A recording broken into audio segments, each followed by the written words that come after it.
Today's topic is India and China. As you know, we have already discussed about India and Pakistan relationship and India and Afghanistan relationship. Now, before proceeding further, we have to know about which type of question already has been asked in our exam. In 2013 in UPSC exam, they have asked about a string of pearls.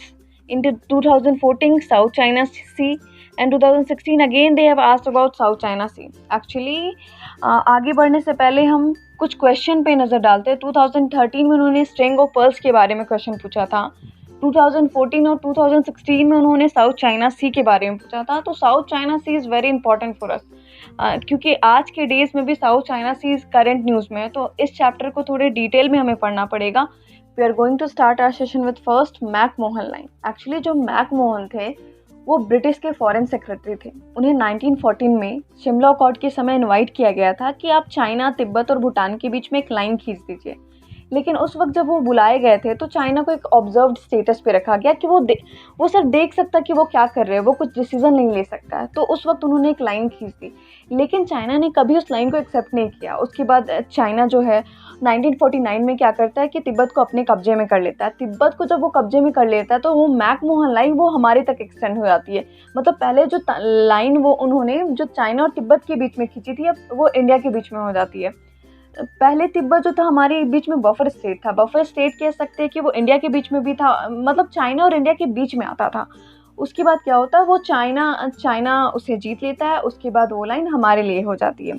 तो issue यहाँ पे क्या होता है कि 1962 में, जैसे कि हम जानते हैं चाइना ने हम पे वॉर हुआ था, तो उसमें से अक्साई चीन का जो पार्ट है वो चाइना ने ले लिया था। तो मोस्टली इंडिया चाइना का इशू 3 जगह पे है। एक तो वेस्टर्न साइड में अक्साई चीन को लेकर के, मिडिल में बॉर्डर के पास भूटान का बॉर्डर को लेके, एंड अरुणाचल प्रदेश में most of the place of Arunachal Pradesh including Tawang. इनका चाइना इसे क्लेम करता है कि ये हमारा है, लेकिन ये इंडिया का पोर्शन है। एक्चुअली ये तीनों उनके मेजर इशू है। उसके बाद एक इंसिडेंट चाइना के साथ ये भी हुआ था सिक्किम को लेकर के। वो सिक्किम को भी अपने अंडर लेना चाहते थे 1967 में, लेकिन उस समय हमने उन्हें डिफीट किया था एंड 1975 में उन्हें फुल फ्लेज के साथ इंडिया के अंडर कर लिया गया था। 2005 में दोनों देश के एम्बेसडर साथ में बैठे और उन्होंने एक डिस्कशन निकाला कि जिस भी जगह पे पॉपुलेशन सेटअप कर गया वहाँ को अब डिस्प्यूटेड नहीं रखेंगे। जैसे कि मैंने बताया आपको अरुणाचल प्रदेश का तवांग, वहाँ पे पॉपुलेशन सेटअप कर गया, फिर भी आज तक चाइना उसको डिस्प्यूट में रखा हुआ है। लेकिन और second thing, Daulatbeg, Oldi, Fukche and Nyoma Arunachal Pradesh का जगह का नाम है। यहाँ पे इंडिया ने भी अपना कंस्ट्रक्शन शुरू कर दिया क्योंकि ये हमारे जगह। तो चाइना ये सब देख करके अनहैप्पी रहने लगा।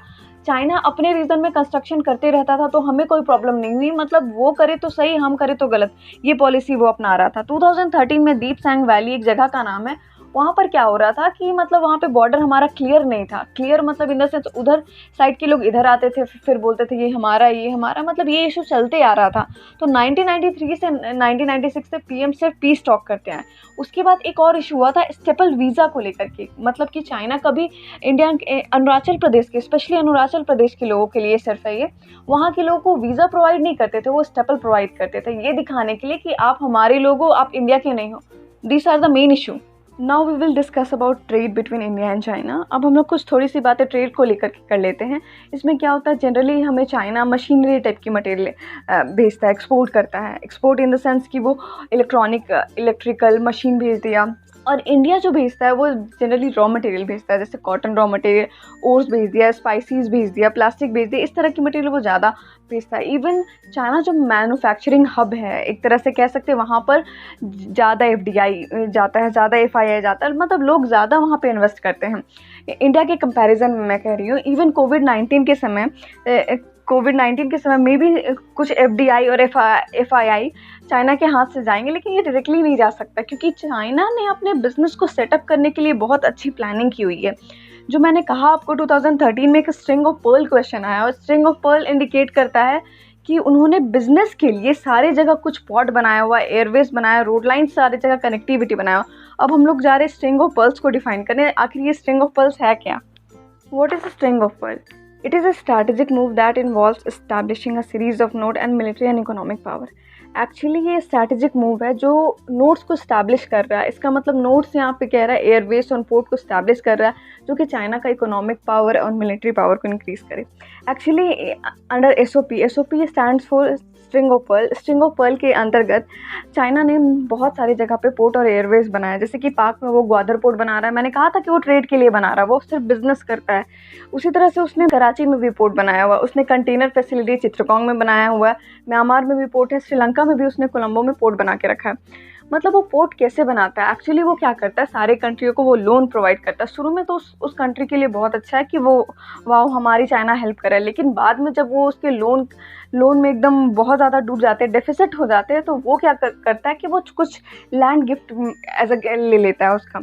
तो उसके बाद वो अपना पोर्ट या अपना मिलिट्री सेक्शन वहाँ पे पूरा डेवलप कर लेता है, इससे कि वो जगह भी उसका सेफ़ हो जाता है, डिस्प्यूटेड भी नहीं रहता है। मतलब ये पूरा डिप्लोमेटिक रिलेशन है। और उसका every pearl is a safe, आपका क्वेश्चन में every pearl is a safe why, you can also conclude in that. और वो ऐसा करते जा रहा है पूरा इंडियन ओशन के अलॉन्ग, उसने लगभग बहुत सारे स्ट्रिंग ऑफ पर्ल बना लिए हैं। स्ट्रिंग ऑफ पर्ल का इम्पैक्ट क्या होगा कि मैंने पहले ही कहा कि ये डिप्लोमेटिक रिलेशनशिप है, वो पूरा सेफ़ है, चाइना पूरा हर तरह से सेफ़, और वो दूसरे को ट्रैप करते जा रहा है। इससे क्या होगा कि वो सारे साइड से बिजनेस अपना चालू कर देगा और दूसरे लोगों को टोटली डिपेंडेंट हो जाएंगे चाइना पे, जिससे कि चाइना फुल प्रॉफिट में रहेगा और दूसरे कंट्री का फ्यूचर भी अब वही डिसाइड करने लगेगा। उसके बाद हो सकता है कि मिलिट्री एक्शन को वो इतना इन्वॉल्व कर दे कि दूसरे कंट्री पे भी वो रूल करने लगे। It's all about string of pearl. और मैं आज यहीं पे सेशन ख़त्म कर रही हूँ। कल हम लोग साउथ चाइना सी के बारे में डिस्कस करेंगे, क्योंकि साउथ चाइना सी इस साल के लिए बहुत इंपॉर्टेंट है, बहुत नेसेसरी है। तो मैं पूरा होल क्लास सिर्फ साउथ चाइना सी के बारे में बताऊंगी, क्योंकि उसमें सिर्फ साउथ चाइना सी सिर्फ एक डिस्प्यूट नहीं है, वहाँ पे बहुत सारे आइलैंड है। सारे आइलैंड को लेके बहुत सारे कंट्री का डिस्प्यूट है, वो सिर्फ अकेला डिस्प्यूट नहीं है, वहाँ पे 4-5 आइलैंड है और 4-5 आइलैंड सबके साथ चाइना का डिस्प्यूट है। वो कल सारे अच्छे से डिस्कस करेंगे, कितना जगह को लेकर के किस तरह का डिस्प्यूट है, सब डिस्कस करेंगे। Thank you for watching my video. Like and subscribe if you like it and share it too.